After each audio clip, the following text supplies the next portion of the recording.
Dieu saint, Dieu très haut, demeure au milieu de nous.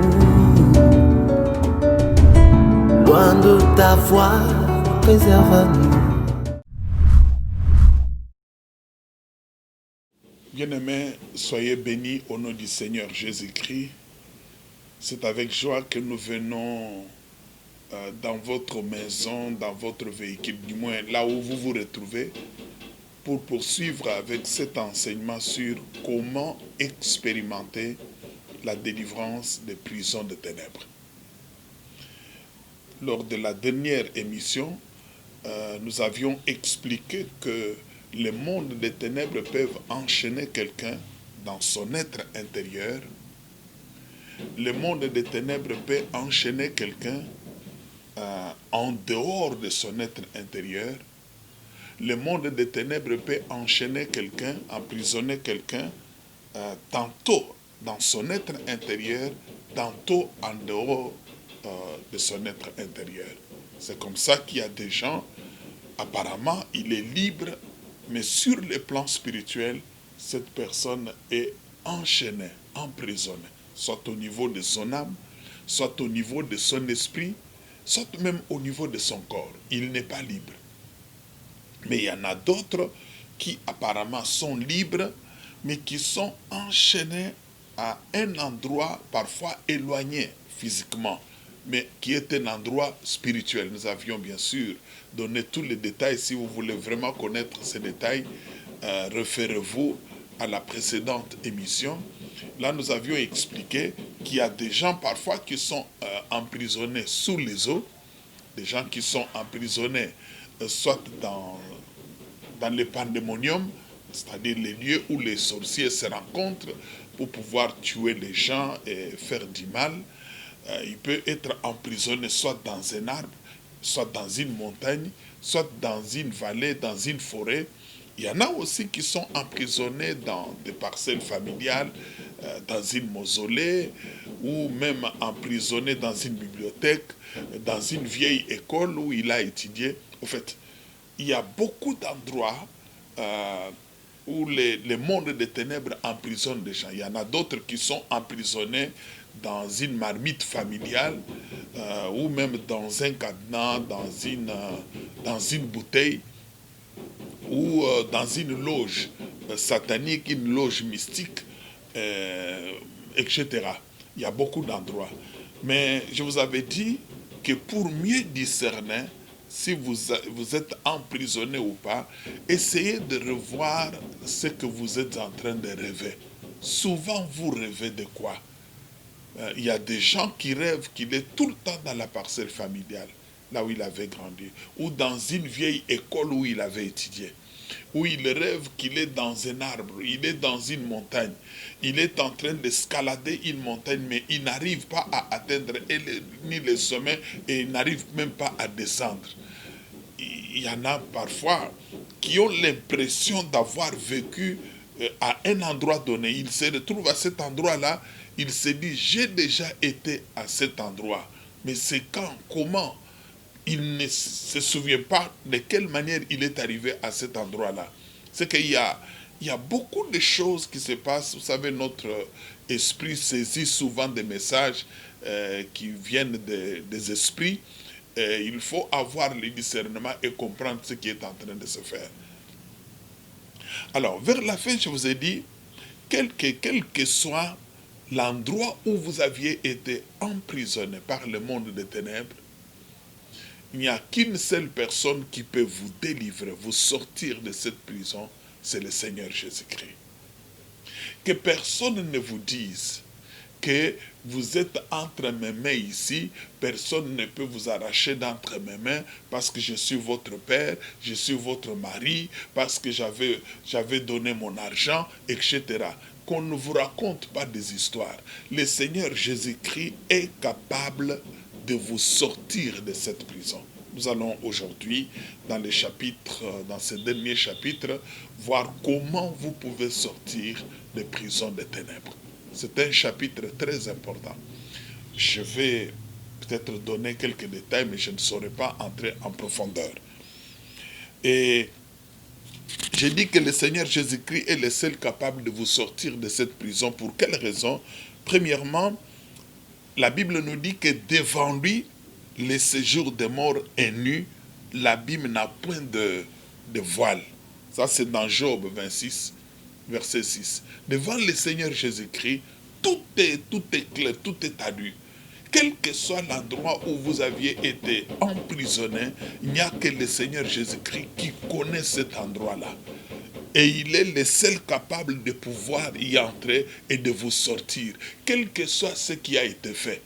Et c'est pourquoi il dit dans Matthieu 28, 18, il dit « Tout pouvoir m'a été donné là au ciel et sur la terre ». C'est que Jésus-Christ a tout pouvoir. Il a le pouvoir là au ciel dans le monde spirituel, mais il a tout pouvoir aussi sur la terre, sous la terre et dans les eaux partout. Jésus-Christ a tout pouvoir. Et il n'y a que lui qui a tout pouvoir, qui peut entrer n'importe où et sortir tout celui qui est emprisonné. C'est pourquoi ce ne vaut pas la peine d'aller voir des féticheurs, des marabouts, ça ne vaut pas la peine d'aller frapper à la porte des occultistes, sinon les démons vont vous enfoncer davantage. Tournez-vous seulement vers le Seigneur Jésus-Christ. Tournez-vous vers lui. Cherchez-le. Il n'y a que Jésus-Christ seul qui est capable de pouvoir le faire. Et il veut le faire. C'est pourquoi il a permis que vous puissiez suivre ce message. Mais Jésus-Christ veut le faire, va le faire. Il est capable de le faire. Pour quelle raison? Parce que la Bible nous dit, tout a été mis sous ses pieds. Tout a été mis sous ses pieds. Et c'est comme ça que dans le livre d'Apocalypse, on dit que il dit qu'il était mort. Je vais vous lire ce texte dans Apocalypse 1, verset 18. Si vous avez la Bible, vous pouvez l'ouvrir. Il est écrit, j'étais mort et voici je suis vivant au siècle des siècles. Je tiens les clés de la mort et du séjour des morts. Les clés, c'est le symbole du pouvoir. Il dit qu'il détient le pouvoir de la mort et du séjour des morts. Et dans Apocalypse 3, verset 7, il est écrit, voici ce que dit le Saint, le véritable. Le véritable ici, c'est le Seigneur Jésus-Christ. C'est lui qui a la clé de David. C'est lui qui ouvre et personne ne fermera. C'est lui qui ferme et personne n'ouvrira. Alléluia. Il n'y a que le Seigneur Jésus-Christ seul. Lorsqu'il se décide à ouvrir la porte d'une prison, personne ne peut fermer cette prison. Lorsqu'il se décide à casser les verrous, à casser les portails, à renverser le muraille qui entoure la prison, personne ne peut s'y opposer. J'ai rencontré dans mon ministère beaucoup de gens qui avaient été emprisonnés et qui se sont tournés vers le Seigneur, qui ont commencé à l'invoquer sincèrement. Nous avons prié, quelque chose s'est passé. Beaucoup ont été libérés. Jésus n'a pas changé. Il demeure le même hier, aujourd'hui et éternellement. Je vous avais expliqué, j'en parlerai encore tout à l'heure, que lorsqu'il a été enterré, il est allé même jusque dans le séjour des morts, là où se trouvaient les captifs. Avant de revenir sur ce point-là, retenez qu'il y a eu des prophéties qui ont été données à son égard. Et je vous avais lu certaines de ces prophéties. Et presque toutes ces prophéties que nous avions lues au début de cet enseignement parlent bien sûr de la libération qu'il devait accorder aux gens qui se retrouveraient dans des prisons de ténèbres. Lisons premièrement, ou relisons, les textes d'Ésaïe 42 à partir de 1 jusqu'au verset 9. Voici mon serviteur que je soutiendrai, mon élu en qui mon âme prend plaisir. J'ai mis mon esprit sur lui, il annoncera la justice aux nations. Il ne criera point, il ne lèvera point la voix, il ne la fera point entendre dans les rues. Il ne brisera point les réseaux cassés et il n'éteindra point la mèche qui brûle encore. Il annoncera la justice selon la vérité. Alors, si je saute certains versets, vous les lirez vous-même. À partir du verset 6, il est écrit, moi l'Éternel, je t'ai appelé pour le salut, et je te prendrai par la main, je te garderai et je t'établirai pour traiter alliance avec le peuple, pour être la lumière des nations, pour ouvrir les yeux des aveugles, pour faire sortir des prisons les captifs et de leurs cachots ceux qui habitent dans les ténèbres. Alléluia. Gloire à Dieu. Ce que Dieu dit ici à propos du Seigneur Jésus-Christ, qu'il l'a appelé pour le salut. Vous savez, le terme traduit par salut, salut, sauver, sauvetage, c'est le passage d'une situation à une autre situation. C'est le passage d'une situation de malheur, de malédiction, d'emprisonnement, d'une situation critique à une bonne situation, à une situation de bonheur, une situation de paix, de joie, de santé, de liberté. Il dit, il l'a appelé pour le salut. C'est pourquoi le Seigneur Jésus-Christ en venant, il a dit, je suis venu chercher et sauver ceux qui étaient perdus. Mon frère, si vous êtes perdu dans les prisons des ténèbres, vous devez savoir que Jésus-Christ est venu pour vous sortir de là. Et il lui dit, je te prendrai par la main, je te garderai et je t'établirai pour traiter alliance avec le peuple. C'est pourquoi, avant qu'il ne puisse mourir sur la croix, qu'est-ce qu'il a dit? Il a institué la Sainte Seine qui symbolise cette alliance. Il a dit, ceci est mon corps qui sera livré pour vous, prenez, mangez-en tous. Ceci est mon sang, le sang de la nouvelle alliance et de l'alliance éternelle. Dieu l'avait envoyé pour qu'il puisse traiter l'alliance avec le peuple. Et c'est comme ça qu'il a accepté de mourir sur la croix. En mourant sur la croix, au moment où son sang a commencé à couler, il a dit, tout est accompli. Tout est accompli. Maintenant, le sang de l'alliance a été versé. L'homme peut maintenant contracter une nouvelle alliance avec Dieu au travers du sang que je viens maintenant de verser. C'est qu'on contracte cette alliance-là au moment où on écoute la parole de Dieu, au moment où on accepte Jésus-Christ dans sa vie comme Seigneur et Sauveur, au moment où on prend la décision de renoncer au péché, de renoncer au diable, de renoncer à Satan et à son organisation. C'est en ce moment-là, au moment où on accepte Jésus, on scelle l'alliance avec Dieu. Si vous avez réellement accepté Jésus, vous devez savoir que vous avez fait cette alliance avec Dieu par le sang de l'agneau. Mais si vous ne l'avez pas encore accepté, je vous encourage à vous tourner vers lui. Jésus là est présent, là où vous êtes. Il dit, voici, je me tiens à la porte et je frappe. Si quelqu'un entend ma voix et m'ouvre la porte, j'entrerai chez lui, je souperai avec lui et lui avec moi. Et la Bible nous dit qu'il a été envoyé pour être la lumière des nations. C'est pourquoi il dit, je suis la lumière du monde. Je suis la lumière du monde. Et au verset 7, pour ouvrir les yeux des aveugles, pour faire sortir des prisons les captifs. Jésus a été envoyé par le Père pour sauver, pour ouvrir les yeux des aveugles, pour sortir des prisons les captifs.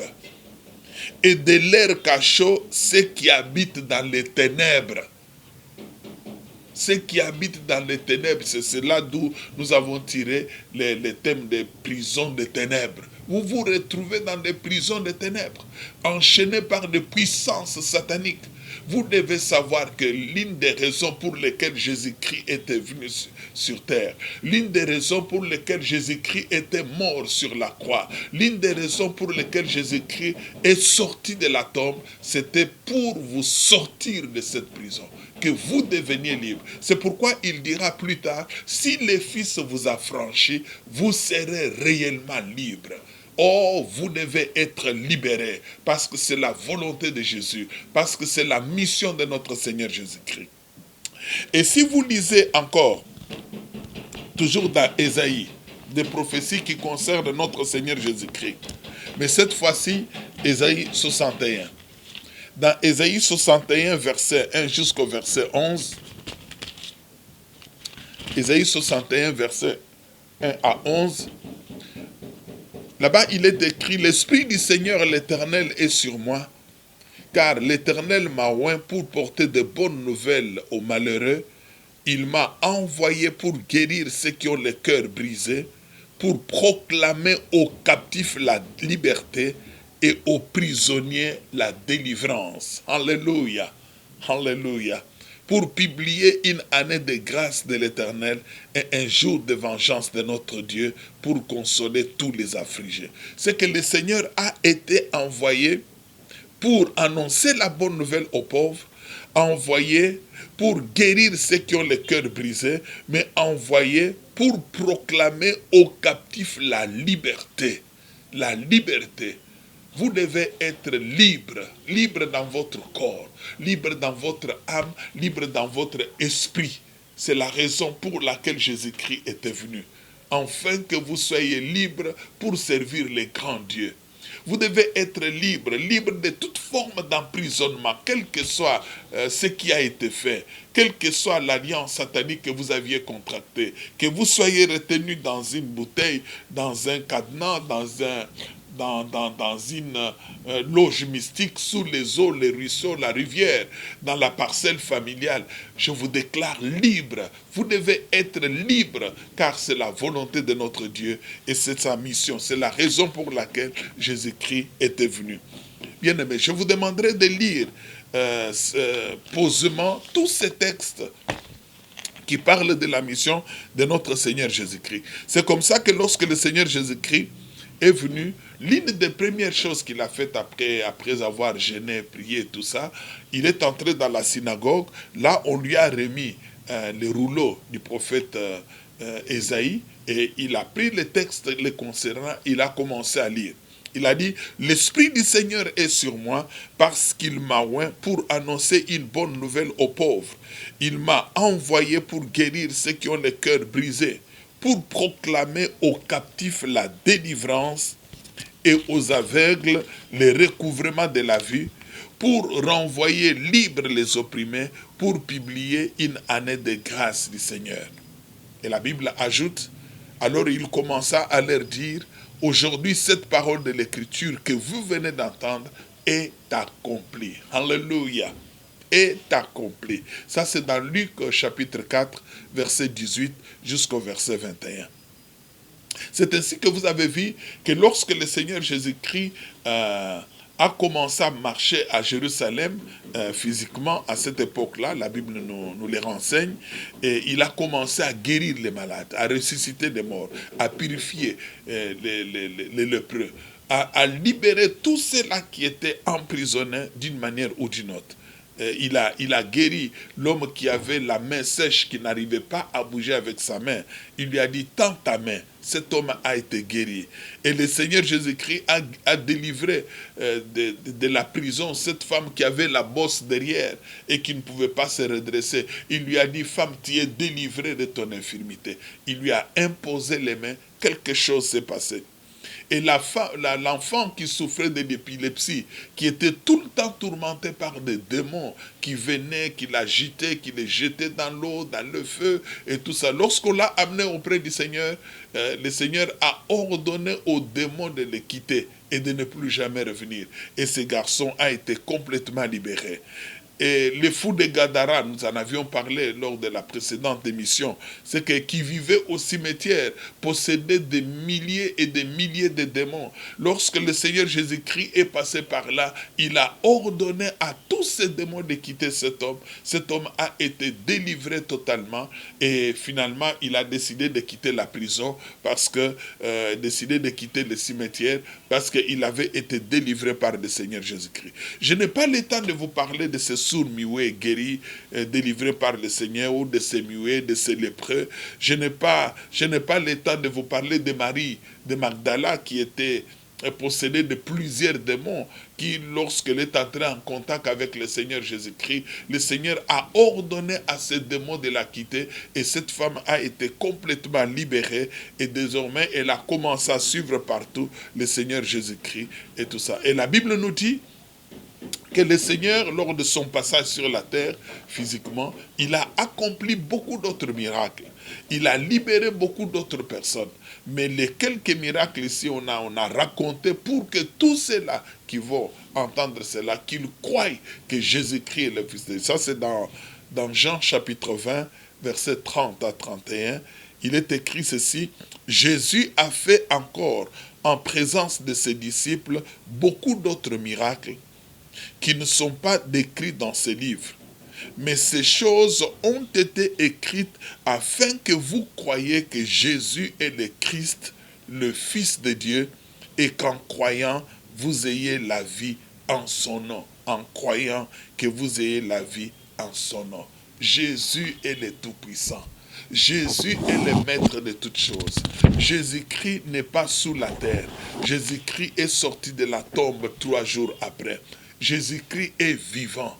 Il a dit, là où 2 ou 3 sont réunis à mon nom, je suis là au milieu d'eux.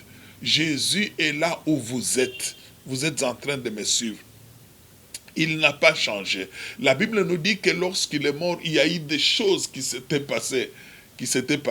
Et les captifs ont été libérés aussi en ce moment-là. Premièrement, il y a eu le voile du temple qui s'est déchiré en 2 parties.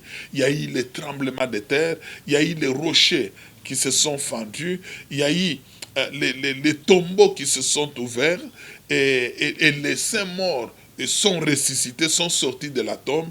Et tous ceux qui avaient vu cela, parmi ces gens-là, il y avait les centeniers romains qui avaient reconnu qu'assurément cet homme était fils de Dieu. Jésus-Christ n'est pas n'importe qui. Il est le Dieu qui a été manifesté dans la chair. Le Dieu capable. La Bible nous dit que par lui, tout a été fait. Rien de ce qui a été fait n'a été fait sans lui. Tout a été fait par lui et pour lui. Il est capable de tout faire encore aujourd'hui. Il est capable de vous sauver parfaitement et de vous garder entre ses mains. Il est capable de vous sortir de là. Il est capable de le faire. Et il veut le faire. Et c'est pourquoi vous devez réfléchir quant à ce qui concerne ce que vous devez faire pour expérimenter, bien sûr, la libération. Mais vous devez savoir que Jésus-Christ n'a pas changé. Je voudrais m'attarder là-dessus. M'attarder pour que vous puissiez savoir que lorsque maintenant Jésus-Christ est mort, la Bible nous dit qu'il est allé jusque-là aux enfers, dans les abîmes des ténèbres. Il est descendu là. Et là, il a vaincu le diable. La Bible nous dit il a dépouillé les dominations, les principautés et les autorités. Il les a exposées en spectacle en triomphant d'elles par la croix. Et dans les enfers, il est allé arracher la clé du séjour des morts d'entre les mains de celui qui en avait le pouvoir, c'est-à-dire le diable. Et lorsqu'il a arraché cette clé, il est sorti de la tombe vainqueur, vainqueur de la mort, vainqueur du séjour des morts, vainqueur du diable. Jésus-Christ est un éternel vainqueur. Et sa victoire, c'est la victoire de tout celui qui l'accepte comme Seigneur et Sauveur. Si tu lui donnes ta vie, il va te donner cette victoire. Il va faire de sorte que tu sortes de cette prison. Parfois, cela peut tarder un peu. Vous pouvez avoir l'impression que le Seigneur ne fait rien dans votre vie. Mais non, le Seigneur, lorsqu'il commence un travail dans la vie de quelqu'un, il le poursuit jusqu'à son achèvement. Il n'arrête jamais un travail au milieu, à moins que vous vous détourniez de lui. Mais si vous décidez vraiment de pouvoir vous tourner totalement vers lui, de marcher avec lui, de lutter avec lui à genoux, dans la prière, dans les jeûnes, avec sa parole, quelque chose se passera. Parce que Jésus n'a pas changé. Il demeure le même hier, aujourd'hui et éternellement. Il y a une parabole importante qu'il a donnée. Il a expliqué que lorsque un homme qui est fort, qui est puissant, garde sa maison est en sûreté. Mais lorsque un homme plus fort que lui arrive à le vaincre et lui arrache tout ce qu'il a, ça c'est dans Luc chapitre 11. Je souhaiterais que nous lisions ce texte avant bien sûr de passer à autre chose. Luc chapitre 11, à partir du verset 14 jusqu'au verset 23. Luc 11, à partir de 14 jusqu'à 23. Mais quelques-uns dirent, c'est par Belzéboul, en fait je commence par le verset 14, Jésus chassa un démon qui était muet. Lorsque le démon fut sorti, les muets parla, et la foule fut dans l'admiration.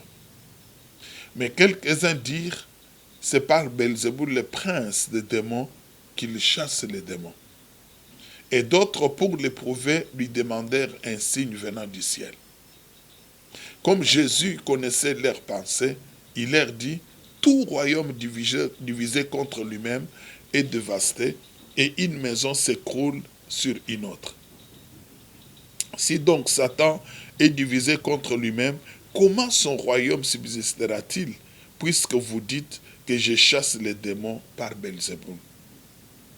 Et si moi je chasse les démons par Belzéboul, vos fils par qui les chassent-ils? C'est pourquoi ils seront eux-mêmes vos juges. Mais si c'est par le doigt de Dieu que je chasse les démons, le royaume de Dieu est donc venu vers vous. Lorsqu'un homme fort et bien armé garde sa maison, ce qu'il possède est en sûreté. Mais si un plus fort que lui survient et les dompte, il lui enlève toutes les armes dans lesquelles il s'est confié et il distribue ses dépouilles. Celui qui n'est pas avec moi est contre moi, et celui qui n'assemble pas avec moi disperse. Il dit, lorsque un homme fort garde sa maison, ses biens sont en sûreté. Mais lorsque un plus fort que lui vient, et il va les dompter, il va les battre, il est capable de récupérer tous les biens qu'il garde. L'homme fort dont on parle ici, c'est le diable. Le diable, lorsqu'il vient dans la vie des êtres humains que nous sommes, il se présente comme un homme fort. Et c'est comme ça qu'il se permet de lier des gens, de les faire posséder de ces démons, d'enchaîner, d'emprisonner des gens dans des prisons de ténèbres, sous les eaux, dans des villages et dans des endroits divers. Mais le plus fort que lui, c'est le Seigneur Jésus-Christ. C'est pourquoi la Bible nous dit dans 1 Jean que le Fils de Dieu est apparu afin de détruire les œuvres du diable. Le Seigneur a apparu afin de détruire ses œuvres. Le Seigneur est venu pour pouvoir vaincre l'ennemi. Et il l'a vaincu sur la croix. Après l'avoir vaincu, la Bible nous dit, il est sorti de la tombe. Et il a pris la victoire et il la donne à ceux-là qui l'ont accepté. Le diable est un ennemi vaincu par le Seigneur Jésus-Christ, vaincu sur la croix. Vous ne devez pas perdre de vue cela. Si vous avez accepté Jésus-Christ dans votre vie, vous ne devez pas avoir peur. Vous ne devez pas avoir peur de Satan, avoir peur des démons, des sorciers, des magiciens, parce que vous avez reçu un vainqueur. C'est lui qui est capable de pouvoir vraiment vous protéger. Il a dit dans sa parole, celui qui est entre mes mains, personne ne me le ravira. Personne ne me le ravira. Parce que tout pouvoir lui a été donné là au ciel et ici sur la terre. Voilà pourquoi il est capable de sortir de la prison tout celui qui est enchaîné. Je ne sais pas dans quel genre de prison vous avez été enchaîné. Si c'est une prison à l'intérieur de vous-même, Jésus, là, si vous l'acceptez, il va vous libérer de cela. Si c'est une prison rattachée à des sites donnés à certains endroits, le Seigneur connaît tous ces sites. Même si c'est sous les rochers, le Seigneur est capable de briser les rochers et de vous sortir de là. Souvenez-vous, lorsqu'il a sorti son peuple de l'esclavage égyptien, Pharaon ne voulait pas que le peuple sorte. Pharaon ne voulait pas. Pharaon a lutté avec son peuple pour l'empêcher de pouvoir sortir le peuple d'Israël. Mais Dieu avait décidé de libérer son peuple. Mais Pharaon a utilisé même ses magiciens, ses féticheurs, ses sorciers pour pouvoir empêcher que cela ne réalise. Mais le Dieu Tout-Puissant avait décidé. Au moment où il s'était décidé, il s'est présenté à Moïse. Il a dit, j'ai vu le malheur de mon peuple, j'ai entendu ses cris, j'ai vu le mal qu'on est en train de lui faire. Je suis descendu moi-même pour les délivrer et les conduire dans les pays où coule le lait et le miel. C'est la même chose que vous. Vous avez assez pleuré. Vous avez assez versé les larmes. Vous avez gémi. Vous vous êtes lamenté. Qu'est-ce qui se passe dans ma vie? Qu'est-ce qui se passe dans ma famille? Je n'arrive pas à être libre, à expérimenter la paix, la joie, à expérimenter la guérison. Mais le Seigneur a déjà écouté. Il a dit, il est descendu lui-même pour vous libérer. Il est descendu lui-même pour agir dans votre vie. Il est descendu au travers de son Fils Jésus-Christ. C'est pourquoi la Bible nous dit, le Fils de Dieu a apparu afin de détruire les œuvres du diable. Et ce que vous vivez, la prison satanique est une œuvre du diable. La maladie est une œuvre du diable. Les blocages et les limites imposées par le monde des ténèbres est une œuvre du diable. La sorcellerie est une œuvre du diable. La magie dans laquelle vous êtes et vous n'arrivez pas à sortir est une œuvre du diable. Et le Seigneur était venu pour détruire ces œuvres. Et il les a détruites sur la croix. Tournez-vous vers lui. Acceptez-les. Dites-lui de devenir votre Seigneur et votre Maître. Quelque chose se passera. Quelque chose se passera là où vous êtes. Là où vous êtes, quelle que soit votre origine, quelle que soit votre race, quel que soit votre sexe, Jésus vous aime. Il a accompli l'œuvre de la croix pour vous, pour que vous soyez libérés à jamais. Ça, c'est le premier pas pour tout celui qui veut être libéré. Et quant à ce qui concerne maintenant la chose à faire, après ce premier pas, après vous être tourné vers le Seigneur Jésus-Christ, je vais vous l'expliquer dans la deuxième émission et dans la dernière, des pas à franchir pour sortir des prisons des ténèbres. Mais avant, bien sûr, d'aller à la deuxième émission, j'aimerais prier avec tout celui qui veut se tourner vers le Seigneur Jésus-Christ et qui ne l'a pas encore fait. Si vous voulez aujourd'hui vous tourner vers le Seigneur, reconnaissez que vous êtes pécheur et vous êtes perdu. Et la parole de Dieu nous dit que Dieu, sans tenir compte du temps du péché, il ordonne à tous les hommes et en tout lieu qu'ils aient à se repentir. Repentez-vous, reconnaissez le mal que vous avez fait, demandez pardon à Dieu et invitez le Seigneur Jésus-Christ à venir dans votre vie. Vous allez prier avec moi. Dites ceci. Seigneur Jésus-Christ, je viens à toi aujourd'hui, car je reconnais que je suis pécheur. Je fais ce qui est mal à tes yeux. Je mérite ce qui m'arrive. Mais merci parce que tu étais mort sur la croix pour moi. Tu as versé ton sang pour me sauver.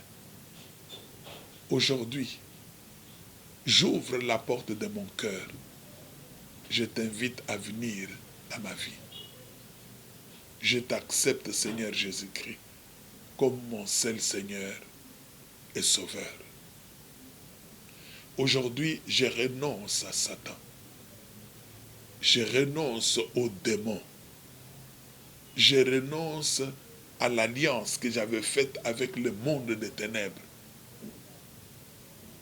à travers le péché. Je me tourne totalement vers toi. Établis ton trône en moi et libère-moi de l'esclavage. Libère-moi de la prison des ténèbres. Merci de m'exaucer. Merci de me libérer. Amen. Bien-aimés, si vous avez fait cette prière, sincèrement, quelque chose s'est passé dans votre vie. Si vous avez été sincère en faisant cette prière d'invitation de notre Seigneur, il est rentré dans votre vie et il vous a désormais donné le pouvoir de devenir enfant de Dieu. Parce que la parole de Dieu nous dit, à tous ceux qui l'ont reçu, à ceux qui croient en son nom, il leur a donné le pouvoir de devenir enfant de Dieu. En dehors du fait qu'il vous a donné le pouvoir ou le droit de devenir enfant de Dieu, vous devez savoir qu'en acceptant Jésus-Christ, il vous a donné au même moment le pouvoir de marcher sur les serpents et les scorpions et sur toute la puissance de l'ennemi. C'est pourquoi il a dit dans sa parole, voici, je vous ai donné le pouvoir de marcher sur les serpents et les scorpions, le pouvoir de marcher sur toute la puissance de l'ennemi et rien ne pourra vous nuire. Et vous êtes devenus enfants de Dieu. Et vous avez maintenant l'autorité sur les puissances des ténèbres qui vous ont enchaînés jusqu'à présent. Et ainsi, je m'en vais vous donner quelques conseils pratiques que vous pouvez suivre en vue de sortir totalement de l'emprisonnement satanique. La première chose, le premier conseil que je voulais vous donner est que faites un examen de conscience. Regardez dans votre vie passée, présente, est-ce que vous n'avez pas des choses qui appartiennent au monde des ténèbres? Lorsque je parle des choses qui appartiennent au monde des ténèbres, ça peut être la littérature, ça peut être des bijoux occultes ou qui ont été travaillés par des occultistes, des magiciens, des féticheurs.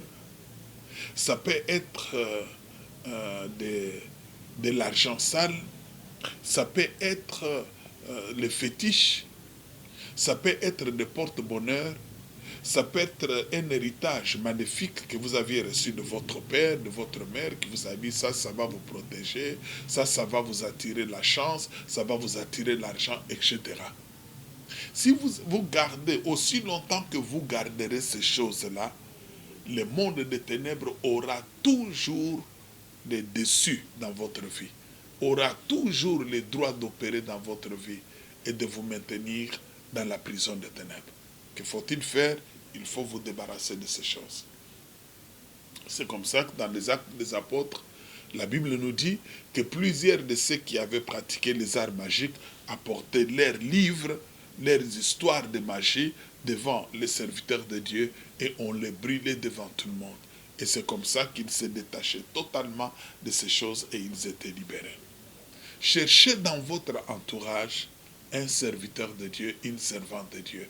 Quelqu'un qui marche dans la crainte de Dieu, quelqu'un qui est conscient, bien sûr, de l'autorité reçue de la part de notre Seigneur. Apportez-lui ces choses-là. Je ne vous demande pas de les détruire vous-même. Je ne vous demande pas de les renvoyer là où vous les avez eus. Parce qu'il y a des maisons occultes qui vous disent, non, si vous voulez renoncer à ces choses, il faut nous ramener nos livres. Il faut nous ramener nos choses. Pourtant, ces livres-là, vous les avez achetés à prix d'argent. En les ramenant, ils ne vont pas vous rembourser votre argent. Et c'est pourquoi vous voulez vous séparer totalement de ces choses. Qu'est-ce qu'il faut faire? Voyez un serviteur de Dieu. Ouvrez votre cœur, expliquez dans quel contexte vous avez eu cela et la décision que vous avez prise de donner votre vie au Seigneur Jésus-Christ. Remettez-lui ces choses. C'est au serviteur de Dieu de les brider, de les détruire. Ne gardez jamais des choses qui appartiennent au monde des ténèbres. Même si ce sont des symboles sataniques, parfois qu'on trouve dans des maisons, tels que des signes des zodiaques, tels que les pentagrammes et autres symboles sataniques. Ne les gardez pas chez vous, ne les gardez pas dans votre bureau, ne les gardez pas dans votre chambre. Sinon, ça sera la porte qui va faire que le monde des ténèbres vous maintienne encore dans la prison des ténèbres.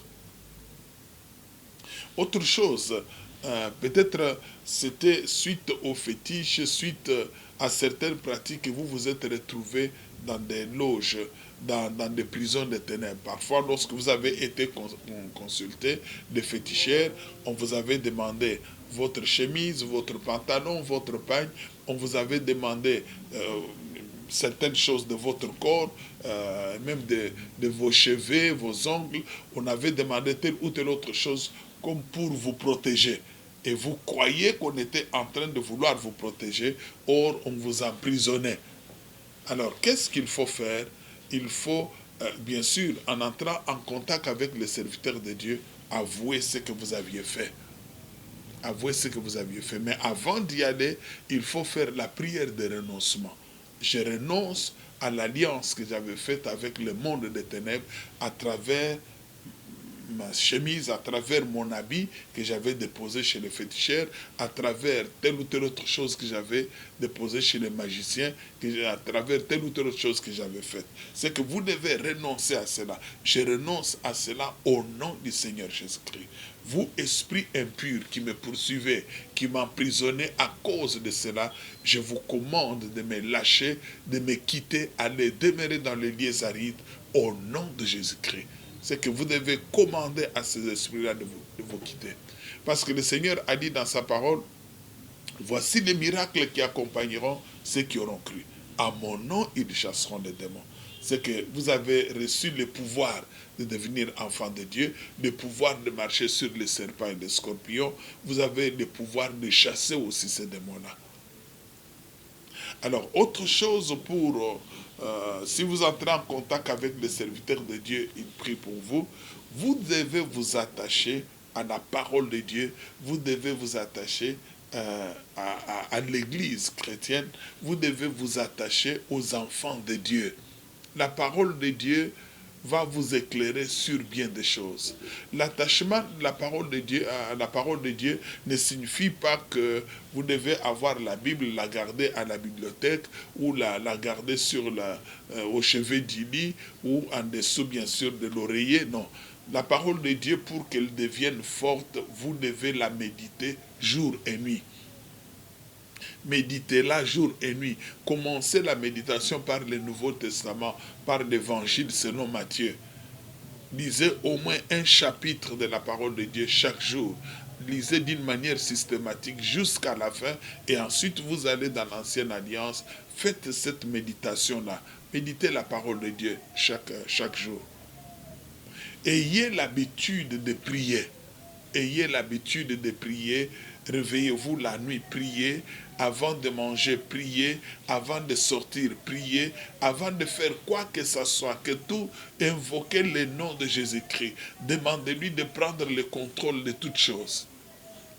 Mais il peut arriver que vous puissiez avoir l'impression que vous êtes encore emprisonné, que vous êtes encore tourmenté. Alors, en tant qu'autorité, parce que vous avez l'autorité de Christ, vous devez exercer cette autorité que vous avez reçue de la part du Seigneur. Au nom du Seigneur Jésus-Christ, je vous chasse de ma vie. Exercez l'autorité, que ce soit la nuit, que ce soit le jour. Lorsque vous avez l'impression que le monde des ténèbres veut vous asservir, il veut faire quoi que ce soit pour que vous soyez tourmentés, pour que vous puissiez être plongé encore dans des soucis, dans des problèmes, commandez-les de vous quitter.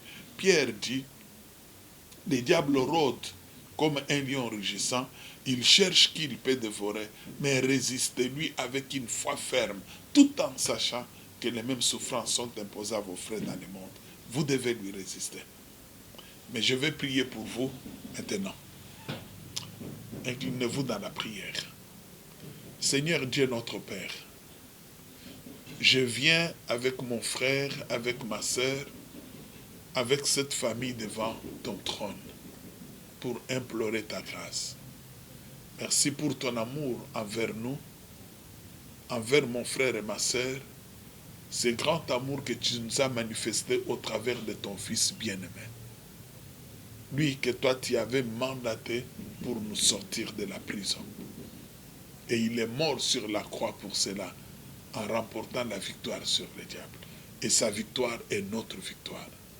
Voilà pourquoi maintenant, je prie que tout frère, toute sœur, toute personne qui m'a suivi à travers cet élément, qui se retrouve encore emprisonné, sorte de cette prison.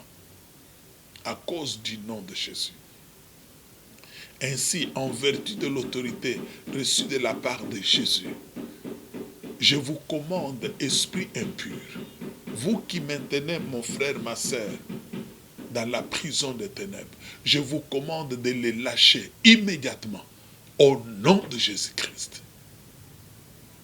J'ordonne à tous les esprits impurs qui se sont infiltrés dans votre vie, qui vous lient dans votre être intérieur, de vous quitter maintenant et de ne plus jamais revenir au nom de Jésus-Christ. J'ordonne à tous les esprits qui retiennent votre esprit, votre corps, votre âme sous les eaux, au cimetière, dans des loges mystiques, en quelque lieu que ce soit, de vous lâcher immédiatement. Lâchez-les. Que mon frère, ma soeur sortent de cette prison, dès cet instant et à jamais, au nom de Jésus-Christ. J'annule les incantations, j'annule les sortilèges, les envoûtements et tout ce qui a été fait dans le pandémonium pour l'emprisonner, pour les rendre malades, pour les bloquer, pour les détruire. J'annule cela au nom de Jésus-Christ. J'annule tous les envoûtements, j'annule toutes les imprécations, j'annule tout ce qui a été fomenté, tout ce qui a été fait au village, dans des loges mystiques, chez les féticheurs, les marabouts, les sorciers. J'annule et détruis cela au nom de Jésus-Christ. Et je redonne à tous les esprits qui travaillent dans ce sens de vous lâcher maintenant. Lâchez-les. Lâchez-les, allez demeurer prisonniers dans les abîmes des ténèbres au nom de Jésus-Christ. Je vous déclare libre de Satan, libre des démons, libre des alliances faites avec le monde des ténèbres, libre de l'emprisonnement satanique. Soyez libérés totalement, libérés de la maladie et des tourments au nom du Seigneur Jésus-Christ. Que l'Esprit du Dieu vivant vous couvre de son ombre, pénètre votre corps, votre âme et votre esprit, restaure votre vie, votre foyer et votre avenir. Au nom du Seigneur Jésus-Christ. Amen. Dieu saint, Dieu très haut, demeure au milieu de nous. Loin de ta voix, préserve-nous.